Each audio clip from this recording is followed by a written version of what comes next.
Alors avant de passer à la dernière opération, on a vu addition, soustraction, multiplication, donc il nous reste la division. On doit passer par la notion d'inverse. Vous allez voir qu'on aura besoin ensuite de la notion d'inverse lorsqu'on va évoquer la division. Alors l'inverse, qu'est-ce que c'est? L'inverse d'un nombre x non nul est le nombre qui multiplié par x donne 1. Et effectivement, on ne peut pas prendre 0 parce que 0 fois quelque chose égale 1, c'est impossible. Donc 0 n'a pas d'inverse. Alors revenons maintenant aux nombres qui ne sont pas nuls. Donc l'inverse d'un nombre, c'est le nombre qui est multiplié par x. Enfin, l'inverse de x, c'est le nombre qui est multiplié par x donne 1. Donc l'inverse de 5, c'est le nombre qui est multiplié par 5 donne 1. Donc 5 fois quelque chose égale 1. 5 fois 0,2, ça donne 1. Donc l'inverse de 5, c'est 0,2. Pour obtenir le 0,2, on peut faire tout simplement ici 1 divisé par 5. 1 divisé par 5, ça fait 0,2. On cherche l'inverse de moins 0,01. Donc on cherche le nombre qui multiplié par moins 0,01 est égal à 1. Donc on doit faire 1 divisé par moins 0,01. C'est 1 divisé par moins 0,01. Ça fait moins 100. Donc l'inverse de moins 0,01, c'est moins 100. Parce que moins 0,01 fois moins 100, c'est égal à 1. Alors ce qui va nous intéresser, c'est l'inverse d'un nombre qui est écrit sous la forme d'une fraction. Donc l'inverse de a sur b, eh bien ça sera b sur a. Pourquoi? La justification est ici. Si on fait a sur b fois b sur a, ça fait a fois b sur b fois a, ça fait ab sur ab. Donc on a la même chose au numérateur et au dénominateur. Ça nous donne donc 1. On va utiliser cette propriété-là. L'inverse de moins 2 sur 5, eh bien c'est tout simplement 5 sur moins 2.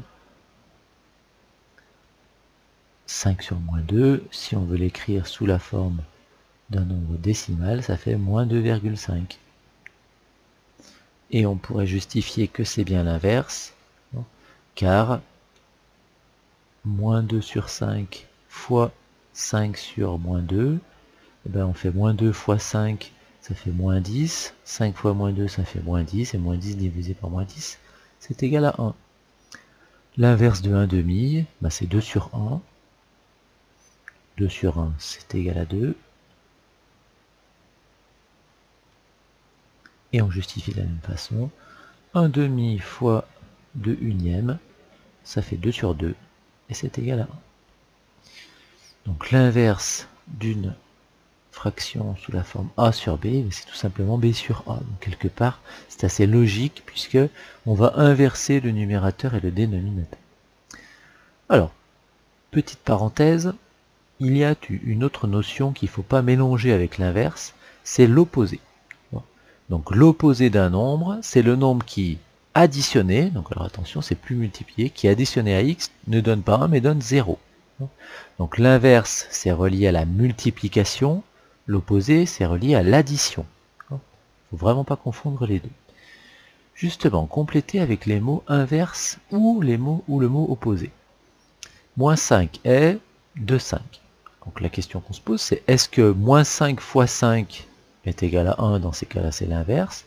Est-ce que moins 5 plus 5 égale 0, et dans ces cas-là c'est l'opposé? Bon, je crois que c'est la dernière, puisque moins 5 plus 5, c'est bien égal à 0.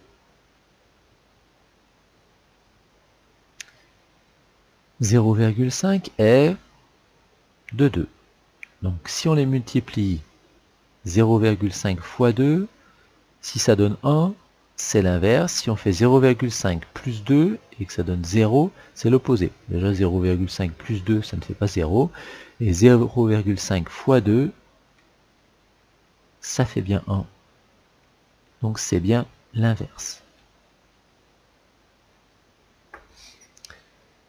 3/4 est par rapport à 12 sur 9. Donc si c'est l'inverse, ça veut dire que si on les multiplie tous les deux, on doit obtenir 1. Si c'est l'opposé, ça veut dire qu'on les ajoute tous les deux, on doit obtenir 0. Je pense que déjà, 3/4 plus 12 neuvièmes, on a deux nombres positifs, si on les ajoute, on ne va pas obtenir 0. Donc on va quand même vérifier que l'inverse fonctionne bien. C'est-à-dire qu'on va vérifier que 3/4 fois 12 neuvièmes, c'est bien égal à 1. Donc on va faire 3 fois 12 qui nous donne 36. 4 fois 9, ça fait aussi 36. Ça fait 1. Donc c'est bien l'inverse. Bon. Je rappelle, c'est l'inverse parce que quand on les multiplie tous les deux, on obtient 1. Et enfin, 15 vingtièmes avec moins 3/4. Donc 15 vingtièmes fois moins 3/4, si on veut vérifier ça donne 1. On va déjà avoir un positif avec un négatif, on va obtenir un négatif. Donc dans tous les cas, on n'obtiendra pas un nombre positif. Donc ça ne peut pas être l'inverse. Maintenant, vérifions que c'est l'opposé, donc on doit les ajouter pour vérifier que c'est l'opposé. Donc 15 sur 20 plus moins 3 sur 4. Donc 15 sur 20 plus moins 3 sur 4, on doit les réduire au même dénominateur. Ou bien on peut remarquer aussi qu'on peut simplifier cette fraction. Les deux possibilités sont là. Alors si on n'a pas remarqué qu'on pouvait simplifier, on va réduire au même dénominateur. Alors je saute quelques étapes. 4 fois quelque chose égale 20, je dois multiplier par 5. Donc 15 sur 20 plus, je multiplie par 5. Donc en bas, ça me donne au niveau du dénominateur 20. Je multiplie par 5 et en haut, 3 fois 5, 15. Donc j'ai 15 sur 20 plus moins 15 sur 20. Ça fait bien 0. Donc c'est l'opposé.